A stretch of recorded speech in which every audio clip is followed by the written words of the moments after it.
सरकार ने 8वें वेतन आयोग का गठन किया है और सरकारी विभागों ने अपने कर्मचारियों का डेटा भी पोर्टल पर अपलोड कर दिया है। तो कब से ये वेतन आपके खाते में आएगा, उसके बारे में 5 बड़ी बातें सामने आई है। ध्यान से सुनना, इस वीडियो में सारी जानकारी आपको मिल जाएगी। नमस्कार, मैं हूं आपके साथ ममता तिवारी और आप देख रहे हैं न्यूज़ 18 का डिजिटल प्लेटफॉर्म। कर्मचारियों और पेंशन संगठनों के साथ आयोग लगातार बैठक कर रहा है।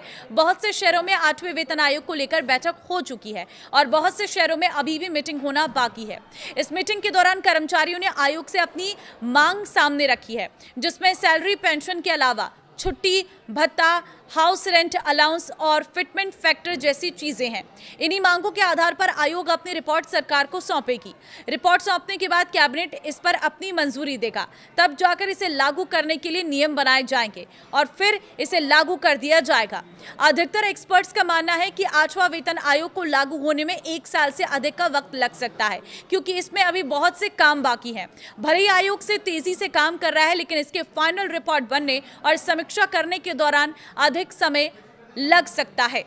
एरियर देगी सरकार। भले ही 8वें वेतन आयोग 2027 के अंत में लागू हो, लेकिन ये प्रभावी जनवरी 2026 से ही माना जाएगा। इसका मतलब यह है कि करीब 2 साल का एरियर सरकार एक साथ सरकारी कर्मचारी और पेंशनर्स के अकाउंट में डिपॉजिट कर सकती है। यानी कि जब आपको ये पैसा आने लग जाएगा, उस वक्त एरियर का पैसा भी आएगा। कुल मिलाकर 2 साल में आपकी जितनी सैलरी भरनी चाहिए थी, वो पूरी बढ़ी हुई सैलरी हर महीने के हिसाब से आपके अकाउंट में आ जाएगी।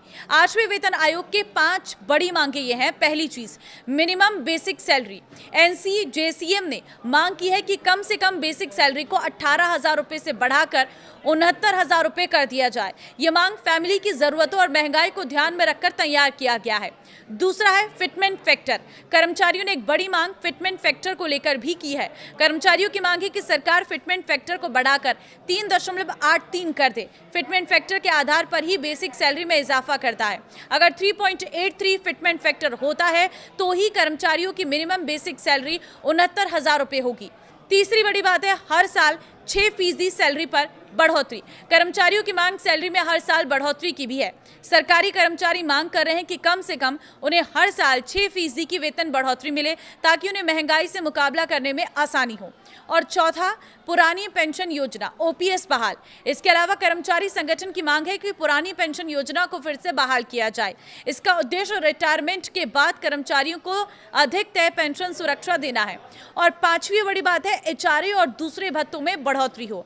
NCJCM ने न्यूनतम HRA स्लैब को 30% करने समेत भत्तों में संशोधन की मांग की है। इसके अलावा परिवार का कैलकुलेशन, प्रमोशन और पेंशन से जुड़े नियमों में भी बदलाव की मांग रखी गई है।